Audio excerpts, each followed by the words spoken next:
بسم اللہ الرحمن الرحیم۔ اعوذ باللہ من الشیطان الرجیم، بسم اللہ الرحمن الرحیم۔ مقاصد سوم، کتاب البیع، سبق نمبر 13۔ اولیاء تصرف میں سے گفتگو تھی ولایت عدول المومنین۔ آج کے سبق میں ہم درج ذیل امور کے بارے میں بحث کریں گے کہ آیا فعل فاسق اس پہ اصالہ صحت جاری کر سکتے ہیں یا نہیں، کہ ہم کہیں کہ فعل فاسق یعنی حمل و فعل المسلم علی الصحہ۔ تو پچھلے درس میں عرض کی تھی کہ نہ جاری نہیں کر سکتے۔ آج یہاں پہ ایک دوسری صورت بھی ذکر کریں گے کہ اس بنیاد پر بھی اصالہ صحہ جاری نہیں ہو سکتا، بنا بری فعل فاسق یعنی مال یتیم کا، مال یتیم کو فاسق کا آگے فروخت کرنا یہ اور ہمارا ان سے خریدنا جائز نہیں ہے، کیونکہ یہاں پہ اس بیع پہ اصالہ صحہ جاری نہیں ہو سکتا، لہذا عدالت شرط ہے۔ البتہ ایک استثنائی صورت پیش کریں گے کہ جہاں پہ ہم اصالہ صحہ کو جاری کر سکتے ہیں۔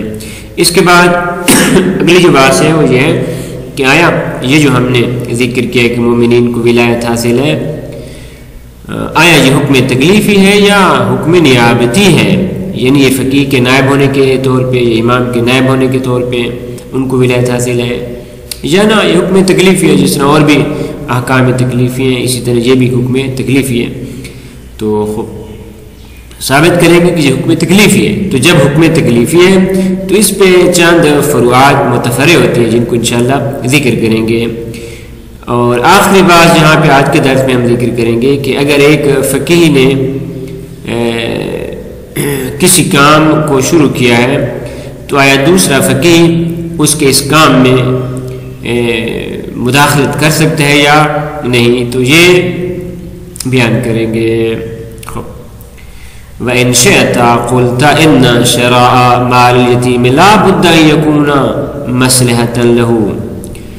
آپ یہاں پہ یہ کہہ سکتے ہیں کہ مال یتیم کی خریداری ضروری ہے کہ مصلحت کی بنیاد پہ ہو۔ اگر فاسق بیچ رہا ہے اور اس کے اندر مصلحت موجود ہے تو آپ اس کو خرید سکتے ہیں۔ فرماتے وَلَا يُحْرَزُ ذَلِكَ بِإِصَالَةِ صِحَةِ الْبَيْعِ مِنَ الْبَائِعِ۔ فرماتے اس مصلحت کا اس شرح میں موجود ہونا یہ اصالہ صحت بیع سے محرز نہیں ہو سکتا، کہ ہم کہیں ایک بیع ہو چکی ہے، آیا یہ بیع صحیح ہے یا صحیح نہیں، تو ہم کہیں جی چونکہ ہم لو فعل المسلم علی الصحہ لذا اصالۃ البیع جاری کریں اور کہیں کہ صحیح ہے، لذا اس بنیاد پہ مال یتیم یہ اس کی جانب سے بطور مصلحت ہے۔ فرماتے نا اس کو آپ اس طریقے سے جاری نہیں کر سکتے، کیوں؟ کیونکہ اس کی مثال بیانی ایسے ہے جس طرح شک کرے، کیونکہ بائع کی شرائط میں سے ایک شرط یہ کہ بالغ ہو، تو جب بائع کی شرائط میں سے ایک شرط یہ کہ بائع ہو بالغ ہو، تو اگر مشتری شک کرے کہ آیا بائع جو یہ بیع کر رہا ہے بالغ ہے یا بالغ نہیں، تو یہاں پہ اصالہ عدم البلوغ لاگو ہوتا ہے، یعنی استصحاب عدم بلوغت جاری ہوتا ہے۔ تو جب بلوغ بیع کی صورت میں شک کیا جائے تو اصالہ استصحاب عدم بلوغت جاری ہوتا ہے۔ تو یہاں پر بھی یہی ہے کہ ہم شک کر رہے ہیں کہ یہ بیع کہ جس کے اندر شرائط موجود نہیں ہیں آیا یہ نقل و انتقال ہوا ہے یا نہیں ہوا، تو جواب نقل و انتقال نہیں ہوا، کیونکہ نقل اور انتقال یہ صحت بیع کے آثار میں سے ہے۔ تو جب بیع مشکوک ہے تو نتیجتاً نقل و انتقال نہیں ہوا، لہذا اس بنیاد پہ ہم فاسق کی اس خریداری کو خرید نہیں کر سکتے۔ نعم، البتہ ایک صورت ہے کہ جہاں پہ لاگو ہو سکتا ہے، کس طرح؟ نعم، لو وجد فی ید الفاسق ثمن من مال الصغیر، اگر فاسق کے ہاتھ میں مال صغیر کی ثمن موجود ہو اور اس کے ذریعے وہ کسی چیز کو خرید رہا ہو تو لم یلزم الفسخ من المشتری، تو خریدار کی طرف سے فسخ کرنا لازم نہیں آتا کہ مشتری اس کو فسخ کر دے، واخذ الثمن من الفاسق، اور فاسق سے ثمن وصول کر لے. کیوں؟ لأن مال یتیم الذي يجب إصلاحه وحفظه من التلف لا يعلم أنه الثمن أو المثمن، کیونکہ یتیم کا مال کہ جس کی اصلاح اور حفظ کرنا واجب ہے تلف سے معلوم نہیں کہ وہ مال یتیم ثمن ہے یا مثمن ہے. وإصالة صحة المعاملة من الطرفين يحكم بالأول، یہاں پہ جب شک ہے کہ آیا یہ مال یتیم ثمن ہے یا مثمن ہے، تو عرض کی تھی مثمن کی صورت میں تو اصالہ صحت البیع جاری نہیں ہوتا، اور اس میں اگر کنفرم ہو جائے کہ ثمن ہے تو جاری ہوتا ہے. لیکن جب معاملہ مشکوک ہو جائے، سمجھ نہیں آئی کہ مال یتیم یہ ثمن واقع ہو رہا ہے یا مثمن واقع ہو رہا ہے، تو حقیقت میں یہ شک پلٹ جائے گا اس بات کی طرف کہ آیا نقل و انتقال ہوا ہے یا نقل و انتقال نہیں ہوا. تو اس صورت میں ہم کہیں گے یحکم بالاول، ہم کہیں گے یہ ثمن ہے، یہ ثمن ہے، لہذا اس صورت میں معاملہ صحیح ہو جائے گا. اصالہ صحت معاملہ ہم یہاں پہ ٹھیک کر سکتے ہیں. فتدبر، لیکن اس میں بھی اشکال ہے جس کو جناب مصنف نے ذکر نہیں کیا، صرف تدبر کے طور پہ ذکر کیا ہے. تمام شکر. اگلی جو بات ہے وہ یہ ہے کہ اگر مومن کو ولایت حاصل ہے اور وہ یتیم کے مال کو آگے بیچ دیتا ہے، تو آیا دوسرے مومن کے لیے جائز ہے کہ اس معاملے میں داخل ہو جائے، تدخل کرے؟ تو فرماتے اس کے لیے دیکھنا چاہیے کہ یہ اس مومن کا تصرف کرنا یہ آیا حکم تکلیفی ہے یہ حکم نیابتی ہے. اگر حکم تکلیفی ہے تو جس طرح اس کے لیے یہ حکم ہے خود دوسروں کے لیے بھی یہ حکم موجود ہے، لذا تدخل جائز ہے. لذا فرماتے ثم انه حيث ثبت جواز تصرف المؤمنین، جب ثابت ہو جائے کہ مومنین کے لیے مثلا مال یتیم میں یا امور حسبیہ میں تصرف کرنا جائز ہے، تو فالظاہر انه علی وجہ تکلیفی، تو ظاہر یہ ہے کہ یہ حکم تکلیفی ہے، چاہے بے صورت وجوبی ہو یا بے صورت ندبی، مہم یہ ہے کہ حکم تکلیفی ہے. لا علی وجہ النیابۃ من حاکم الشرع، نہ یہ کہ یہ مومنین حاکم شرع کی جانب سے نائب بن چکے ہیں. فضلا ان کون علی وجہ الناسب من الامام علیہ السلام، چہ جائے کہ ہم کہیں امام علیہ السلام کی جانب سے منسوب ہے. اصلاً حاکم شرع کی طرف سے نیابت بن کو حاصل نہیں ہے، یہ حکم تکلیفی ہے. بس نہ ہی حکم نیابتی ہے اور نہ حکم نصبی ہے من الامام. تو جب حکم تکلیفی ہے تو فمجرد وضع العدل يدعو على مال اليتيم، ایک عادل شخص کا مال یتیم کو اپنے ہاتھ میں لے لینا لا یوجب منع الآخر، اس بات کا موجب نہیں کہ دوسرے کو سے روکا جائے، دوسرے مومن کو، کہ جب اس نے اس مال کو اپنے ہاتھ میں لے لیا ہے تو دوسرے مومن کا حق نہیں بنتا. فرماتے نا وَمُزَاحِمَتِ بِالْبَيْعِ بناوے، ایک شخص اگر بیچ رہا ہے تو دوسرا اس میں مزاحم نہیں ہو سکتا، یا باقی جو تصرفات ہیں. بنابراً وَلَوْ نَقَلَهُ بِعَقْدٍ جَائِزٍ، اگر ایک مومن نے مال یتیم کو مثلا آگے عقد کی صورت میں منتقل کر دیا ہے اور عقد جائز ہے، خوب، اور پھر کیا ہوا فواجد الآخر المصلحہ فی استردادہ، لیکن دوسرے مومن نے دیکھا کہ نہ اس کو نہ بیچنے میں مصلحت ہے لذا پلٹانا چاہیے، تو جاز الفسخ، دوسرا مومن جائے اور جا کے اس عقد کو فسخ کر دے، بشرط کہ اذا کان الخیار ثابتا باصل الشرط۔ ہاں یہ اپنی جگہ پہ ہے کہ بالآخر کن صورتوں میں عقد کو فسخ کیا جا سکتا ہے، خیار ہے خیار نہیں، تو فرماتے ہیں اگر اصل شرع میں خیار ثابت ہو چکا ہو تو دوسرا مومن جا کے اس عقد کو فسخ کر سکتا ہے، او بجعلہما ما جعلہ للصغیر، جی یا ان دونوں کو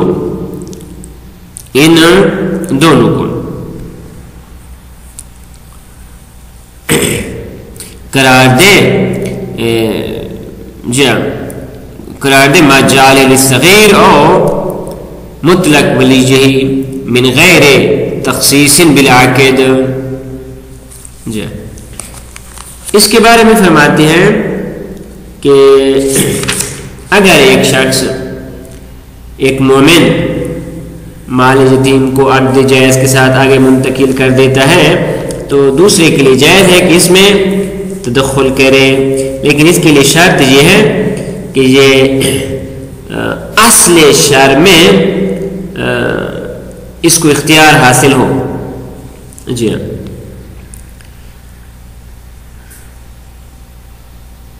یا اسی طرح اگر ایک شخص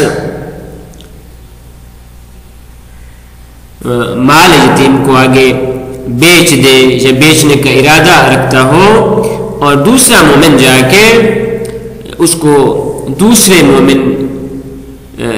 شخص پہ بیچ دے، اس صورت میں کہ یہ سمجھتے کہ مصلحت اس شخص کو دینے میں ہے، تو فرماتے اگرچہ یہ ابھی تک پہلے کے ہاتھ میں ہے، فرماتے پھر بھی جائز ہے اس کے لیے جائز ہے۔ فرماتے اس کی مثال بیانی ایسی ہے جس طرح باپ اور دادا، کہ باپ کو بھی حق تصرف ہے اور دادا کو بھی حق تصرف ہے، تو اب سوال یہ ہے کہ کس کا تصرف نافذ ہے؟ فرماتے ہیں ان میں سے ہر ایک کو اختیار حاصل ہے کہ دوسرے کے کام میں تدخل کر سکتا ہے، ہاں البتہ شرط یہ ہے کہ دوسرے کا تصرف نہ ہو چکا ہو، کیونکہ اگر دونوں تصرف کرنا شروع کر دے تو فرماتی اس صورت میں چونکہ مزاحمت لازم آ رہی ہے تو کہا جائے گا کہ جس کا تصرف سابق ہے اس کے تصرف کو قبول کیا جائے گا، اور جس کا تصرف لاحق ہے اس کے تصرف قبول نہیں کیا جائے گا۔ وَأَمَّا لَوْ أَرَادَ بَيْعَهُ مِنْ شَخْصٍ وَأَرَادَهُ لِذَلِكَ جَازَ لِغَيْرِهِ بَيْعُهُ مِنْ آخَرَ مَعَ الْمَصْلِحَةِ وَإِنْ كَانَ فِي يَدِ الْأَوَّلِ۔ اگر ایک شخص مال یتیم کو کسی شخص کو بیچنا چاہتا ہے اور اس کے لیے اس نے پیش بھی کیا ہے تو دوسرے کے لیے جائز ہے، اگر مصلحت موجود ہے تو اس کو دوسرے کی طرف بیچ دے، اگرچہ یہ مال پہلے کے ہاتھ میں کیوں نہ ہو۔ تمام وبالجملہ فالظاہر ان حکم عدول المؤمنین لا یزید عن حکم الاب والجد۔ عدول المؤمنین کا جو حکم ہے یہ حکم اب و جد سے بڑھ کر نہیں ہے، کس بات میں؟ من حیث جواز التصرف لکل منہما ما لم یتصرف الاخر، کہ ادھر ہم نے بیان کیا تھا کہ باپ اور دادا میں سے جس نے بھی پیش دستی کی ہے اور تصرف کر دیا ہے تو پھر تو ٹھیک ہے، لیکن اگر دوسرے نے ابھی تک تصرف نہیں کیا، نقل و انتقال نہیں ہوا، تو دوسرا اس میں کیا ہے؟ حق کے تدخل رکھتا ہے۔ تمام یہ فروعات تھی اس بات کی کہ اگر یہ حکم تکلیفی ہو تو کون کون سی چیزیں متفرع ہو سکتی ہیں، یہاں تک گفتگو تمام ہے۔ اس کے بعد اگلا جو مسئلہ پیش کر رہے ہیں وہ یہ ہے کہ اگر ایک فقیہ نے کہ جس کو حق کی ولایت حاصل ہے، اس نے ایک کام شروع کیا ہے، حکم ولایت شروع کیا ہے، تو اے دوسرا فقیہ اس کے اس کام میں مداخلت کر سکتے ہیں یا نہیں؟ تو اس کے بارے میں فرماتے ہیں مزاحمۃ فقیہ لفقیہ آخر، لذا فرماتے ہیں وَأَمَّا حُکَّامُ الشَّرْعِ، ان پر تو تھی عدول المؤمنین، ایک دوسرے کے تصرف میں مزاحمت کر سکتے ہیں یا نہیں؟ فرماتے ہیں یہاں پہ وَأَمَّا حُکَّامُ الشَّرْعِ، حکام شرع یعنی فقیہ فقہا، فَهَلْ هُمْ كَذَلِكَ، ان کے لیے بھی یہی حکم ہے؟ کہ مزاحمت ایجاد کر سکتے ہیں دوسرے کے لیے. مثلا فلو عینا فقیہ من یصلی علی المیت، اگر ایک فقیہ نے ایک ایسے شخص کو معین کیا ہے کہ جو ایسے میت کی نماز جنازہ پڑھائے کہ الذی لا ولی لہ، کہ جس کو کوئی ولی نہیں ہے، او من یلی اموالہ، یا ایک شخص کو اموال میت کا ولی بنا دیا ہے. یا تیسری مثال وضع الید علی مال الیتیم، ایک شخص نے یعنی ایک فقیہ نے مال یتیم پہ اپنا ہاتھ رکھ دیا ہے، یعنی مال یتیم کو اپنے قبضے میں لے لیا ہے، تو فحال یجوز للآخر مزاحمتہ، آئے دوسرے فقیہ کے لیے جائز ہے کہ اس کی مزاحم ہو، ام لا، یا جائز نہیں. تو فرماتے ہیں اس کا جواب الذی ینبغی، جو قال، جو چیز یہاں پہ کہی جا سکتی ہے وہ یہ ہے کہ ہم دیکھتے ہیں کہ ہماری سند کیا ہے، ولایت فقیہ میں ہماری سند کیا ہے، اس سند کے مطابق ہم اس حکم کا جواب، اس سوال کا جواب پیش کر سکتے ہیں. تو فرماتے ہیں ان استندنا فی ولایت الفقیہ، اگر ولایت فقیہ میں ہماری سند الی مثل التوکیل متقدم، توقیع متقدم ہو، اما الحوادث الواقعۃ فرجو فی روایت حدیثنا،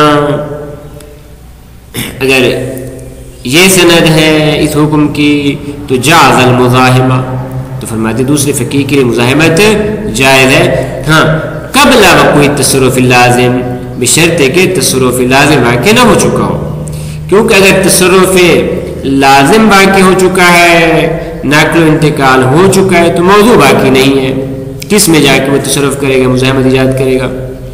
لذا فرماتے ہیں وقوع تصرف لازم سے پہلے اس کے لیے مزاحمت جائز ہے. جواز کی وجہ کیا ہے؟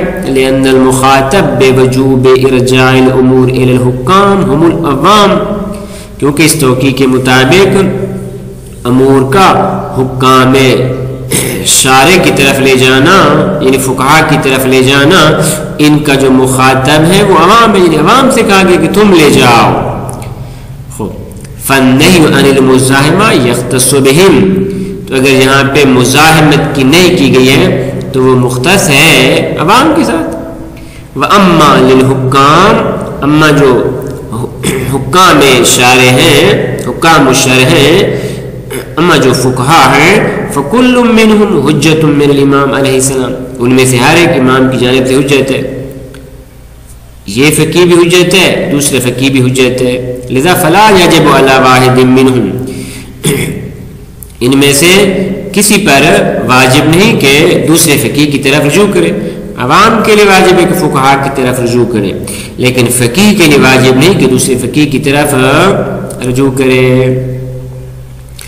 ان امور میں کہ جو حادث ہو رہے ہیں، الاخر دوسرے فقیہ کی طرف. لذا فیجوز له مباشرتہ، لذا اس دوسرے فقیہ کے لیے جائز ہے کہ اس کام میں تدخل کرے.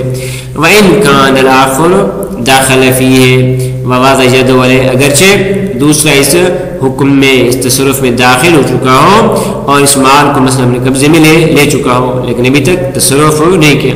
تو یہاں پر بھی فرماتے ہیں مثال ہوئے آپ اور جد کیا. فحال کل منہم، یہاں پہ ایک فقیہ کی دوسرے فقیہ کے ساتھ وہی حالت ہے جس طرح باپ اور دادا کی ہے کہ فی ان النافذ تصرف سابق، کہ نافذ تصرف سابق ہوگا. اگر ایک فقیہ نے تصرف کر دیا ہے تو پھر اس کا جو تصرف ہے وہ نافذ ہو جائے گا.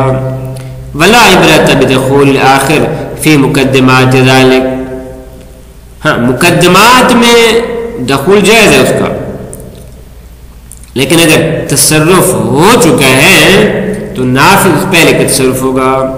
ولا عبرت بدخول آخر فی مقدمات ذلک وبنائہ علی ما یغیر تصرف الاخر، کوئی اعتبار نہیں کہ دوسرا داخل ہو جائے اس معاملے کے مقدمات میں اور بنا رکھی اس بات پہ کہ یہ تصرف اس کے تصرف کے مغایر ہے.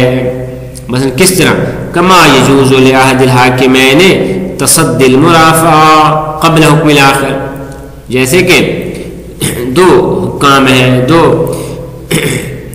حاکم ہیں کہ ان میں سے ایک نے جھگڑے کو پہلے سنبھال لیا ہے، دوسرے کو حکم کرنے سے پہلے سنبھال لیا ہے. تو فرماتے حکم سے پہلے فرماتے اس کے لیے یہ حق کا حاصل ہے، لیکن اگر حکم ہو چکا ہے تو پھر نہیں۔ وَإِنْ حَاضَرَ الْمُتَرَافِعَانِ عِنْدَهُ وَأَحْضَرَ الشُّهُودَ وَبَنَى عَلَى الْحُكْمِ، اگرچہ مترافعان اس کے پاس حاضر ہو چکے ہوں، شہود بھی حاضر ہو چکے ہوں اور اس نے حکم پہ بنا بھی کر لی ہو، لیکن اگر ابھی تک حکم نہیں کیا تو دوسرے حاکم کے لیے جائز ہے کہ اس معاملے میں کیا کرے جی؟ تصرف کرے، اس معاملے کے درپے ہو جائے۔ وصلی اللہ علی محمد و اہل بیت الطیبین الطاہرین۔